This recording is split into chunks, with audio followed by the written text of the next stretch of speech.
Um outro grande estudo que foi discutido aqui no Congresso Europeu de Cardiologia é o estudo REALITY. Eu perguntaria, doutora Lara, o que é o estudo REALITY? O estudo REALITY é um estudo muito importante para nós cardiologistas na nossa prática clínica, principalmente nós que trabalhamos em hospital com pacientes com infarto agudo do miocárdio. Porque a pergunta desse estudo é exatamente quando transfundir pacientes com anemia pós-infarto agudo do miocárdio. Bom, então, nesse estudo, eles compararam dois grupos de pacientes, um grupo usando uma estratégia mais liberal e outro grupo usando uma estratégia mais restritiva. E o que eles queriam, a hipótese que eles queriam testar é se a estratégia restritiva era minimamente não inferior à estratégia mais liberal. A estratégia liberal era incluir pacientes com HB menor do que 10, transfundi-los e deixar o HB por volta de 11. E a estratégia mais restritiva, a gente pegava pacientes com HB menor do que 8, transfundia e deixava o HB entre 8 e 10. Doutor Marcelo, por que essa preocupação tão específica com os níveis de anemia em pacientes com infarto agudo do miocárdio? Porque esses pacientes, em geral, já estão sofrendo já com uma área de isquemia.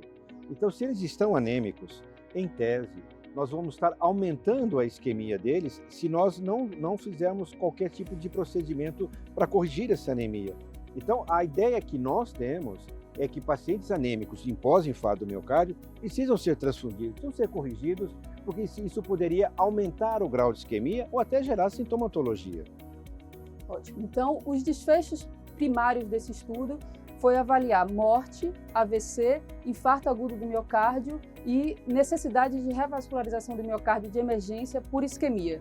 E quais foram os resultados? Os pacientes com a estratégia mais liberal tiveram uma queda de 14% nos desfechos primários e os pacientes com estratégia mais restritiva tiveram uma queda de 11%, com significância estatística. Ou seja, o estudo comprovou que a estratégia mais restritiva não foi inferior à estratégia mais liberal. E isso sustenta que a gente pode realmente só transfundir os pacientes com HB abaixo de 8 com a mesma eficácia da estratégia mais liberal.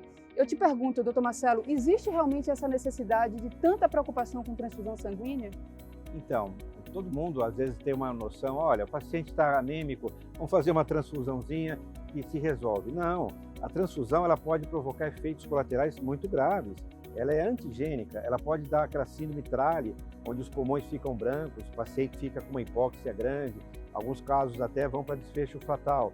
Sem contar também que você estaria aumentando os custos, né, do tratamento se você fosse mais liberal em relação a fazer transfusões repetitivas. Então, esse é um tema bastante importante do dia a dia do cardiologista. Ótimo. Então, a gente tem hoje evidência científica que sustenta a gente transfundir pacientes pós-infarto com HB abaixo de 8.